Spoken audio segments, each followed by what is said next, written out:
purpose of this press conference is the launch, and we're very pleased to have the launch and the signing of a service level agreement with Argos St. Martin NV, represented by Mr. Martinez. I would like to say that, again, we have to extend gratitude and appreciation to Mr. David to make that first link and that first connection on behalf of the NEPA to Mr. Martinez, and to basically birth this initiative. So to Mr. David, we'd like to extend thanks, and also to Mr. Martinez. Many people recognize that the NEPA is an institute that is for technical vocational education, but one of the things that is very important for the NEPA is that our students have recognition and have a place to go directly after graduation, and also during their tenure here at the NEPA. In order to do that, the NEPA recognizes that it is extremely important to have engagement by industry partners. Argos St. Martin NV, we are extremely pleased and consider it a privilege for this esteemed company to be signing a service level agreement with us and formally engaging the NEPA. Thank you, Mr. Martinez, and thank you, Argos St. Martin and Argos International. We're very, very pleased for that. Before talking about the agreement, I think it's a little bit important to say that our purpose as a company is to help build dreams. And that is why we take this approach to education. So we think it's very important. And one of our goals in the Antilles is to help developing skills, particularly in the construction industry. As you said, we are an international company, and we have presence in several countries in the U.S. We are in the U.S., we are a Colombian company, and we have presence in the Caribbean and Central America too. So as I mentioned, education plays an important role for us to get our main purpose. So this is why we approached NEPA in order to get to an agreement to influence, to say so, the young people that started working in construction in this country. So the agreement was written taking into consideration NEPA's needs and what they were expecting and what we would like to give an impact on the people. So our spirit of partnership of the two companies or the two institutions, to say so, get us to do the next things. So we will supply Argos products for the masonry program and the general property maintenance program. So this is going to be mainly cement, but we will also bring experts from our company and from our network of allies in the US and in Colombia that can bring differentiated knowledge. So one important thing we want to do with this, and it's also associated with our purpose, is that we really want to deliver outstanding solutions to our customers and to the end user, and that driven through innovation as well. Some of the things that we are going to do as well is to host the visit of identified trainees to our facilities here in St. Martin. And that is going to be decided between both institutions. You are going to select trainees to get there and see how we do things.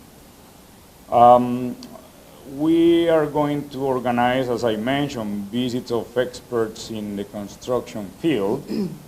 We are going to organize with NEPA an exhibition on construction that is going to be open for the public in general. Correct. And that is going to be held in NEPA installations or facilities.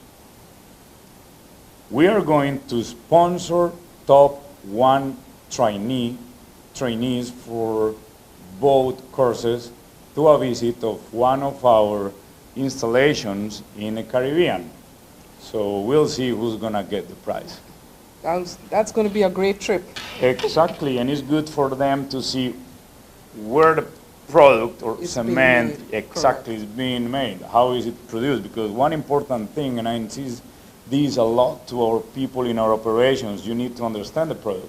You need to understand what is its origin. So same thing for the end user, which is the young people you're training here. And then we are going to conduct additional training for 10 students at our terminal, and also with some of our clients or customers. I've been talking with a couple of them, and they are very excited to have people that maybe can work at the laboratory or maybe in the job site, making sure that the ready mixes are the way they should be, and in the job site they are using the way it should be. So in the end, what we want to do with this is to increase the skills of people working in construction in the island.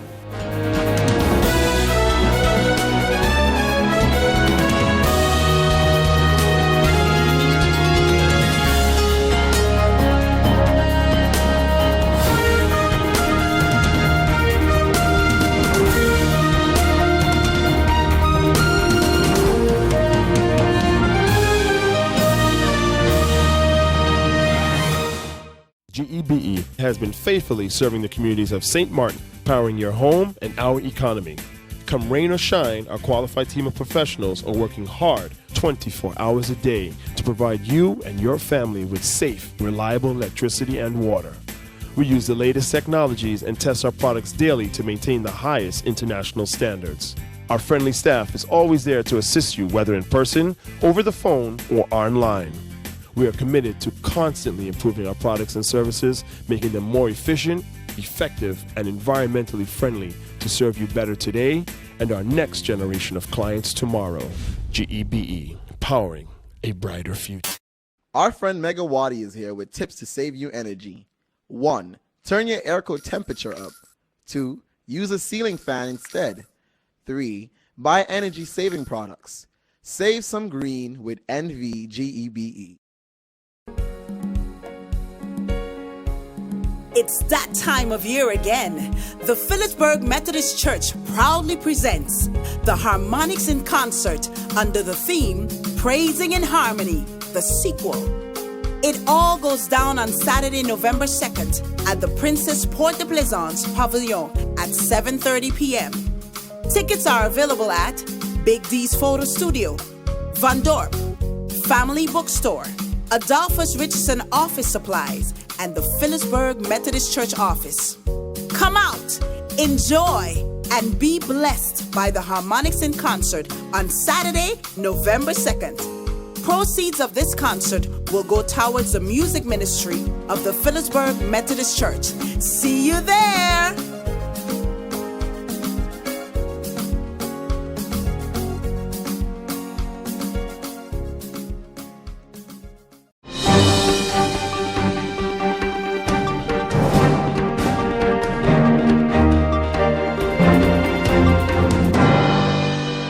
We have 48% of patients that come in for chemotherapy is breast cancer patients.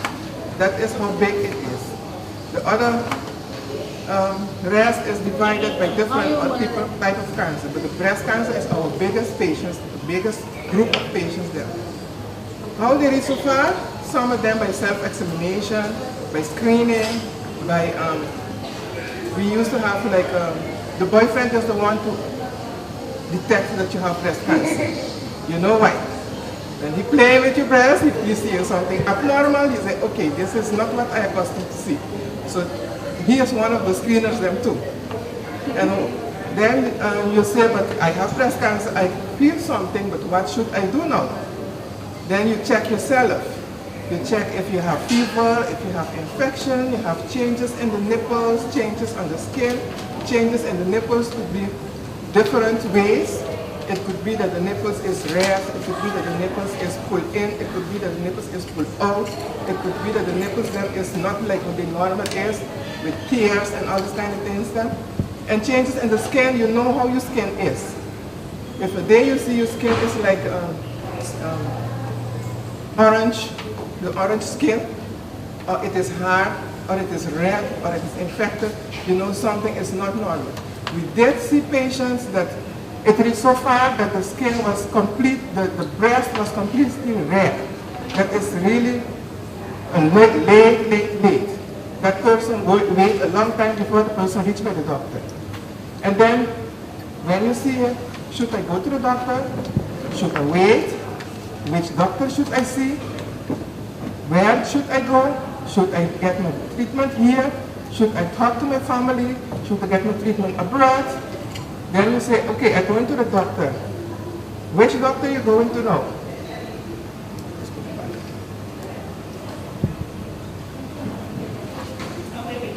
Which doctor should I go now? Should I go to the hospital? Should I go to my house doctor? Should I go to the, we have so much different doctors on the islands. We just have, I don't think I have to mention the different type of doctors that we have.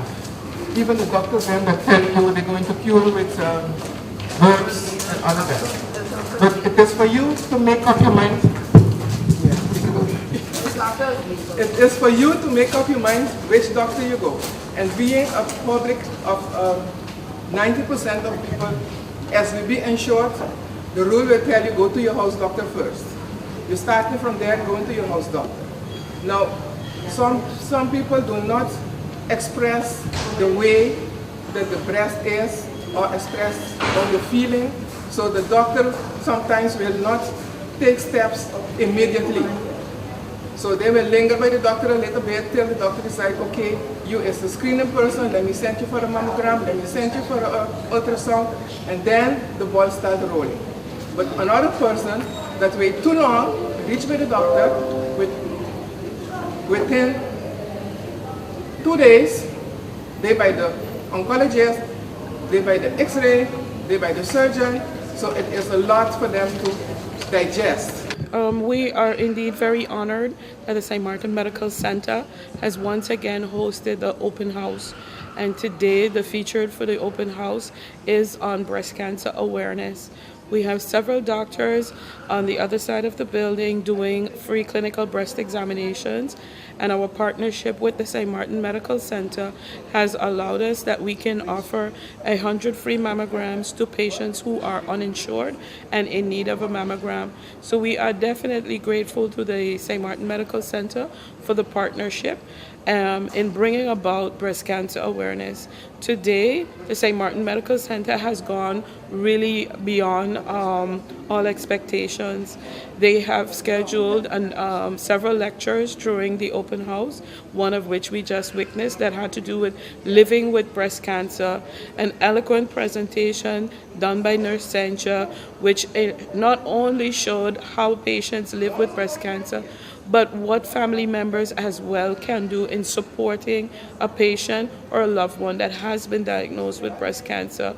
She touched on nutrition, she touched on treatment, she touched on side effects, she touched on support from family members and people in your community, including your church and other people in your circle.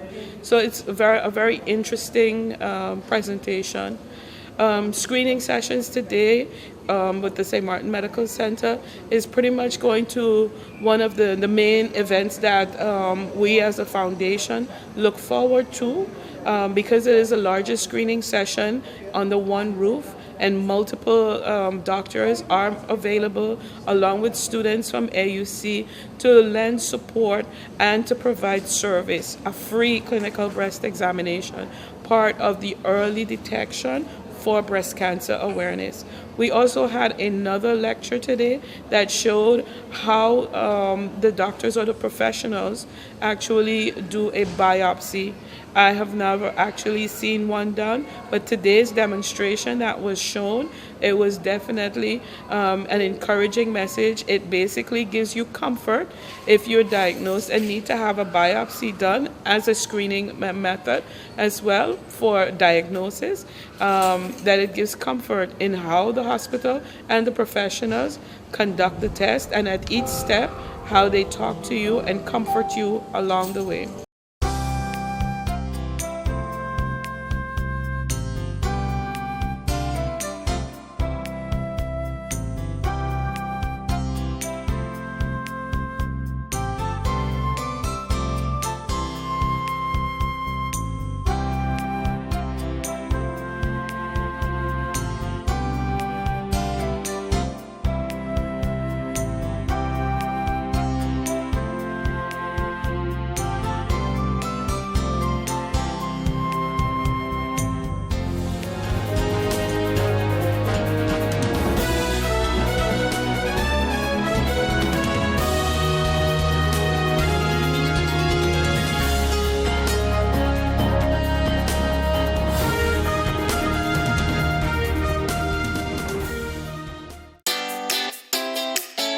Make use of WIB mobile banking with easy access and direct usage of face recognition,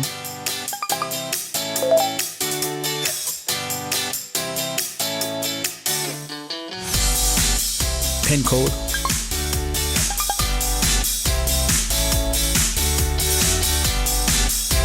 or fingerprint. Download WIB mobile banking app and make your transaction from anywhere at any time. For more information, visit wib-bank.net/quick-login.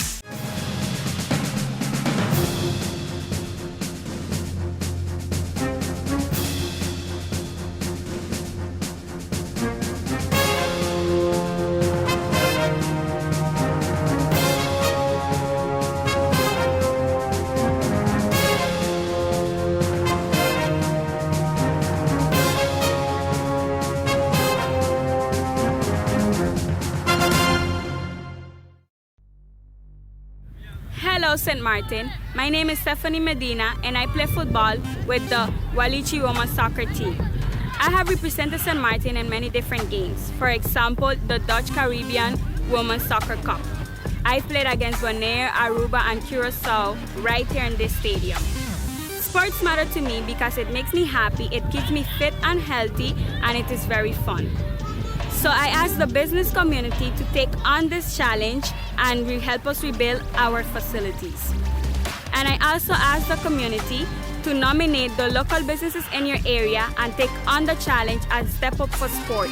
Why? Because sports matter. Check out the Department of Sport Facebook page for more information. Hashtag sports matter, hashtag are you in?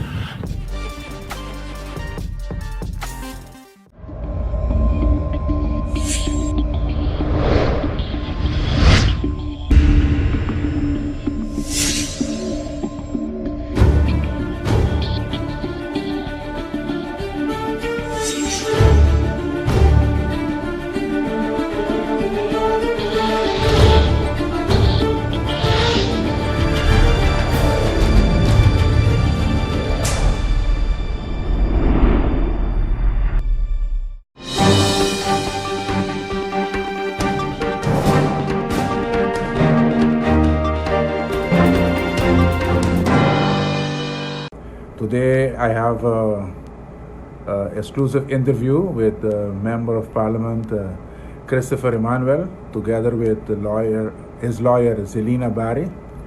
So I thank you very much for following me and be there. But what I want to say is that I know that I'm completely innocent of these trumped up charges. To use that, not because it's not a better word, exactly what it is, trumped up charges. What is hurtful though, and it's deep inside, and it's also disturbing and upsetting at the best, is my chief of staff didn't deserve this. In no way, no fashion whatsoever, didn't deserve this. And you know, vindication will come whatever way it will. But like I said, you know, in all of this, a lot was levied against me and also my chief of staff. But I look at the suspicious timing of it, and I'm questioning that timing, because everything was going well in terms of the screening process, in terms of moving forward with a new government and getting everything done, and then a halt. So that is my concern, and that is what we are going to look into and get to the bottom of. But again, like I said, completely uttermost innocent of these charges. My chief of staff as well, and trumped up as they are.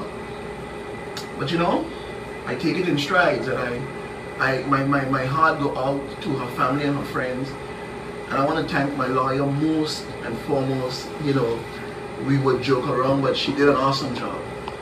I'm not going to get into the technical part, I'm going to leave that up to her, but to the whole entire people of St. Martin, I am telling you and I'm letting you know that Christopher Emmanuel is running. I'm not backing down, I'm not shying down. I'm leaving my name up for the screening process, and you will be hearing more in the coming days on how we're going to move forward with the campaign, with meeting people, and how the story will develop. So from there, you know, I just wanted to say thank you all very, very much. Rubikio, thank you very much. I think this is the first time I have the pleasure of being on 721 News, so I really appreciate it, and I thank you very much, and I'll leave Zelina get in more in the details. Zelina, really appreciate it, and thank you very much. Of course. Well, you know, again, thank you to 721 News. One Some News is not biased and, you know, filtered through 100 different sifting baskets. Then is where we have to deal with. Yeah. And indeed, it was good to see my client released from prison. It's not a wonderful experience for him or his family. And the concerns that I have, along with my client, because of course he's a politician, so I leave the politics to him. But as an attorney, though, you know that there are certain things that the public prosecutor office is responsible for. They're responsible for prosecuting crimes. They're responsible for finding out the truth, and they're responsible for bringing those who they believe have committed a crime to justice. And that's the back and forward that the public prosecutor office has with defense attorneys. And I love it. But at the same time, my first comment would be to the people of St. Martin. We have to move away from this concept where once the public prosecutor office makes an arrest, oh, that means they're guilty. And so let's see if they could bring up enough to make sure they can prove they're innocent.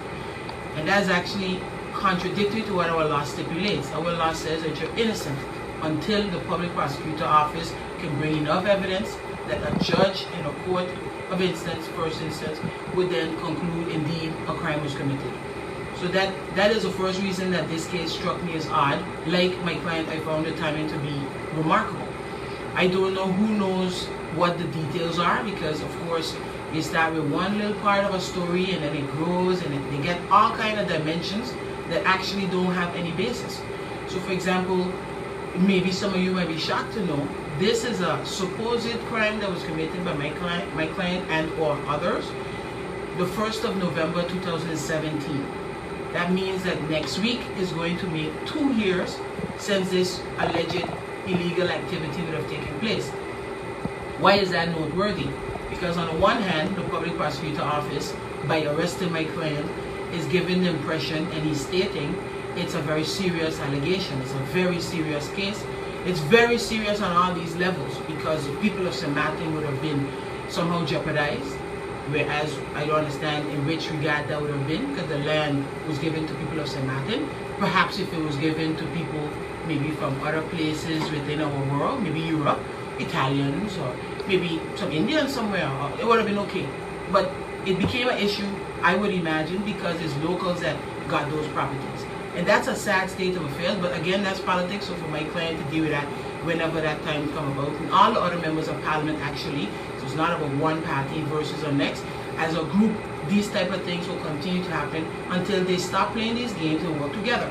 But back to this specific case, if it's such a serious allegation and charge, and it happened 2 years ago, why is it the week before my client will be finishing whatever screening process they're going through, that not only was he a suspect, because apparently he was a suspect from a while ago, but he wasn't invited for a meeting, for example, by the Kingdom detectives, because I'm not saying my client deserves any special privilege or any kind of extra comforts afforded to a suspect, but even the public prosecutor office is expected to use proportionality when they use very serious things like detaining a human, because again, you're innocent until you're proven guilty.